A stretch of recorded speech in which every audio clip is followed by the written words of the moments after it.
Number one question, when we chant Om Mani Padme Hum, why do we chant faster and faster as we chant? There's so many reasons for it. When you chant fast, you tend not to loiter around. In other words, when you chant fast, that means your thought interval becomes so short that you don't have other intervening thoughts coming in. If you say, Om Mani Padme Hum, you're thinking of many other things too. You have many intruding thoughts coming in that long span of the chant. And also, as number one, you prevent intrusion into the longer span of the sound. Another reason is, if the span of the time is long, you may tend to get into drowsiness, which means that Om Mani. You're going to sleep. So you don't allow intrusion of thoughts from coming in. And also, if you are under the pressure of one thought following another, then you tend to be more concentrating. You're concentrating more into it. I've heard lamas, Rinpoche, when they're chanting, Om Mani Padme Hum, Om Mani Padme Hum, Om Mani. Finally, it's a whole ocean of Om Mani Padme Hum that you only hear one sound. It's just one sound. Everything is converging into a fast, no other thought sound. So it's like an ocean of sound striking out and very concentrating, very impressive. That's the reason why we chant faster and faster. We don't allow intruding thoughts to come in to the shortest span of time for the chant. Another reason why is usually we do it from slow to fast. From slow to fast, and then in the last few chant, we slow it down again. Om Mani Padme Hum, Om Mani Padme Hum. You get into like a stop. And also when you chant, you don't chant fast at the beginning. So in other words, you see, when you first start, you won't Om Mani Padme Hum, Om Mani Padme Hum, Om Mani Padme Hum, Om Mani Padme Hum. That's not the right way to do. You do it from slow to fast. It's just like when you start up your car, you ignite your car, boom, boom, and then you go. No. You ignite your car, you let your car to warm up a little bit, psychologically prepare for a longer chant. It's a kind of preparation. The slower chant, the slower beat, the slower melody is for the preparation of a more concentrating melody. And you'll also find that in order to conjure up your energy, to get up your energy, you need to be a little faster than to be slower. If you sing O Canada, O Canada, do you have any spirit of Canada, of nationalism? Oh, Canada, you just get up all your energy. You get up all your energy to chant it out. Do you find any cheerleaders who is doing this? The cheerleaders are very fast. If you are slow like that, you can't join a group of cheerleading. You see, every aspect of it is you have to go from slow to fast, but you can't go very fast Because if you go very fast, you lose the rhythm, you lose everything. So I'm not suggesting you should faster and faster, no. You have to go to a certain point that you have to maintain it in a fast way. Om Mani Padme Hum, Om Mani Padme Hum, Om Mani Padme Hum, Om Mani Padme Hum. Now, if I actually, Om Mani Padme Hum is the shorter version of a long version. The long version is like this. Om Mani Padme Hum Bhajinala Judabada Jirasela Vidaniga Savarata Pastakana Puranana Prachitpanana Madukiswara Spaha.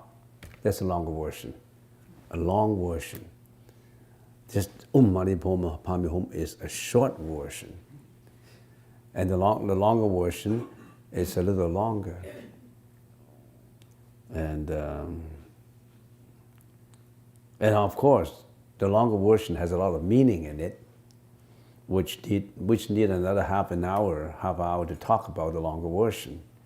The longer version, has a lot of meaning in the words. Om Mani Padme Hum has a lot of meaning. Om Mani Padme Hum, the start has a lot of meaning. Mahachnara Jidabada also has another second line. You know what Mahachnara? Mahachnara. Om Mani Padme Hum Mahachnara Jidabada. Om Mani Padme Hum, and you know. Mahachnana. Mahachnana is the greatest wisdom. Maha is the greatest. Maha, the greatest wisdom. Mahachnana Jidabada. Jidabada is originated from the mind. Chittu is the mind. Dabada is origination. So the greatest wisdom originates from the mind. So every of these sentences have, every one of this, Om Mani Padme Hum Mahachnana Jidabada Jirasela Naritaka Savarata Pastakana Puranana Prachitpanana Balukiswaraya Svaha. So you have to, there's a lot more to learn. There's a lot more to learn. Don't say, oh, I've stopped learning. I'm in the process of learning. Learning is a lifetime process. All right. I answered the first question. Second question. I'm curious about Venerable Hong Chi. What is he doing now? I haven't seen him recently. Yeah.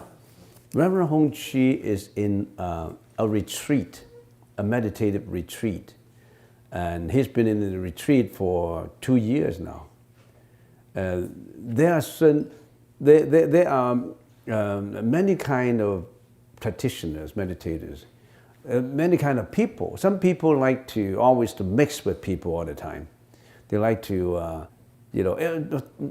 apart from the monastic life, in ordinary life, many people have different habits. Some people like to get a drink, get a cup of coffee, and they want to talk, and they want to talk about various things. And they on chit-chat, WhatsApp, and they always seems to be interacting with people, and they always say, I want to influence people. I want to set up the best personal relationship. Everybody is my friend, so I'm patting their shoulders, and I get all kind of connections. So everything will benefit me when I have all these connections, and I like to be friendly to everybody. I have 1,000 friends. How many friends you have? Oh, you only have 100? I got 1,000 friends. I always go to party, and in the party, I'm one of the most talkative guys who attract attention of everybody, and you should be proud of yourself. But there are people who are more reserved. There are more people who like to stay away from being too boisterous. There are people who want to be, there are always people who want to stay in the equanimity of nature. They want to be walking lonely in the woods. They want to be meditating under a good pine tree, and they want to listen to the waves. They want to be quiet. They don't want to have this boisterous surrounding all the time. And Venerable Hong Chi wants to be quiet. He wants to be all by himself. He doesn't want to talk to a lot of people. He does not want to always create public relations. He wants to stay away. He wants to stay in the woods. He wants to go to the ocean front and look at the ocean. He wants to be meditating. He wants to be quiet. He doesn't want to talk. When he was in Bowen Island doing the meditation retreat himself, he carried a name plaque saying, "No talking." So you won't talk to him because you say, I don't want to talk. And sometimes this is a troublemaker. Your tongue is your troublemaker. It helps you and also burns you. It's like fire. And most of the time, your tongue gets you into trouble, then gets you into meritorious situation. So Venerable Hongchi is in a meditation retreat, or you can say in an isolation retreat, where he does not want to see anybody. He just want to practice. And so that answers the question. That answers the question. And also, being a monk, if you find that a monk is always talking to people, always liaising with people, who always want to, to be friends with people, I don't think it's right. You see, I've been in here for now 40 years now. I don't even know your phone number. I don't want to call you. Why should I call you? I'm practicing all the time. So if you write to me, some people get angry. They write me an email and I've changed my attitude already. I don't even respond to email. Then you will give up on me. But lately, I've been, there's some arrangements that I really have to respond. So don't get mad at me if I don't respond to email. I don't know your phone number. I don't want to call you. But in some situation, a monk will call, hey, Mr. Chen, tomorrow we have the Chinese New Year coming up. Are you going to join us? We're going to have a prize draw. And you're going to do this, you're going to do that. I'm not going to do that. I don't promote public relations in here.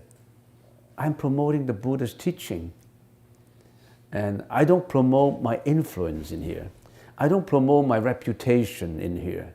I don't promote my name. So why should I have a name card? I don't even have a name card. I want the Abbot, and then under the Abbot there's MBA, CPA, CMA. I had that. I really have that. I had my CPA, I have my CMA, I have my MBA, I have my BA, but I don't like to print cards. Did I call any one of you at home? No, I don't even know your name.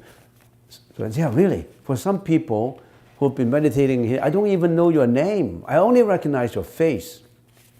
I don't even know your name. I'm very bad at remembering names, but I'm extremely good at remembering faces. So, ready. Next question. What is written on the red columns posed inside meditation space of the temple? It's just about reminding you to be quiet, reminding you to observe the rules of meditation temple. Nothing really, pinpointing at you particularly. It's just a rules, about meditation room, meditation hall. What is the best way to handle a person who is very emotionally attached? Someone who looks to others for happiness, wants to be together all the time. Well, I wouldn't say get rid of him or get rid of her. I mean, everybody has a certain personality. As we always repeatedly say all the time, every thoughts give rise to action and speech. When action and speech are repeated all the time, it becomes a habit. When habits are all repeated all the time, it becomes your personality. So some people rely on others because they, or maybe because of love too, because of a certain attachment of love. Well, if you have this kind of people, it depends on how is he related to you. If it is your wife or your husband, then you can't forsake her. You can say, please don't get close. We don't need to be, attached that much. You try to use your compassion and try to explain that about impermanence. The reality of impermanence. It does not matter how long a love lasts. It's always short. It's always impermanent. And the spiritual awakening requires us to be always not attached together. And also, it depends on what kind of emotionally attached. Well, you can slowly increase the distance of that attachment. Don't do it immediately. If we're so attached that it is all together, you try to slowly detach it a little bit more and more and more and more, getting used to it. Try to slowly detach it by talking about self-independence, talking about enlightenment, talking about non-attachment, talking about changing the personal attachment to the generosity of total devotion to humanity by doing what? Voluntary work at a hospital, hospital care, voluntary work in a temple, or doing some other things that keep you busy and not just emotionally attached to certain people. Change your emotional attachment to devotion to the public merits, to the public good, to humanity, which would give you the same kind of that kind of attachment becomes, and that is still you're attached to doing voluntary work, but that is for the mass, for the populace, for all the people. So try to find out ways, I'm sure you'll find out ways to make that attachment becoming detached a little bit every day, detach gradually. And you'll find ways to do that. And change the attachment to devotion to something.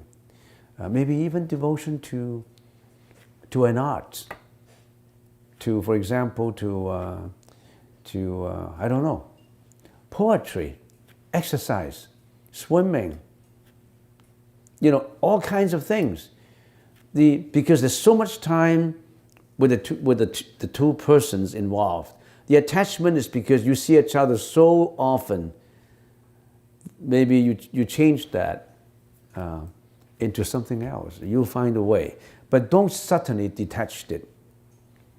It's no good to do it that way. Do it gradually by detachment. And it's always good to make people happy than to make people sad. If the detachment comes too quickly, that's not the right way to do. All right, so that answers the questions. What's the difference between the two? Or the difference between really observing the precepts and just be a kind person. I don't need to observe. I don't need to put on this sash. I don't need to really go through the ceremony. Abstain from killing, abstain from lying, abstain from sexual misconduct, the 5 abstinence, the 5 precepts. Do I need to go through this ceremony? Do I really need to understand it? Do I really need to take it in front of the Buddha and really be serious about it? Or I just be a good person, that would do, right? As long as I'm a good person, as long as I try to be good, that would be good. Why do I have to go through all this rigmarole of the procedures? A huge difference. There's a huge difference. And we need half an hour to explain it. But here, just to give you an example, there's a huge difference between a registered student and a sit-in student. If you say, I just be a good person, I don't need to go through all this ceremony, I don't need to commit myself, I don't really need to say this would leave a mark in me, I'm going to follow it as if this is my very important principles that I have to follow. Versus someone that, okay, I just be a good person. It's the difference. What does this example would tell you? Just an example. What's the difference between a sit-in and a registered student? A sit-in does not have to buy textbooks. He just sit in. He does not have to attend all the lectures. He just sit in. He does not have to study because he has no examination to do. He just sit in. He has no obligation. Today is raining. I'm not going to UBC today to sit in. Today is raining. So I want to sleep for another hour. I want to sleep. I don't want to be a sit-in. I want to be a sleep-in this morning. I mean, you can do what you want if you're a sit-in. But if you're a registered student, no. You have to buy the textbook. You have to register so that you get a grade. You have to attend lectures, otherwise you'll miss out all the good points. You got to make notes. You got to study because you got to do your homework. You have to hand in your homework. There are 10 assignments before the final examination. The 10 assignments would account for 50% of the marks. So you got to submit all of them. So you really have to work it out. You really have to follow it. You really have to write your examination. You really have to study. And it turns out that the registered student becomes someone who's so knowledgeable in that course because it's gone through all this great work. He's under the pressure to achieve all these things. But it's just sit in. He doesn't have any obligation. He's always a professional sit-in. He's getting nowhere. So who do you want to be? Do you want to be someone who really take the precepts and really serious about it? Or okay, you tell me to abstain from killing, okay, then I don't kill. But yeah, I try to observe it. Why do I have to bind myself with that rule in my head? There's a difference, a huge difference.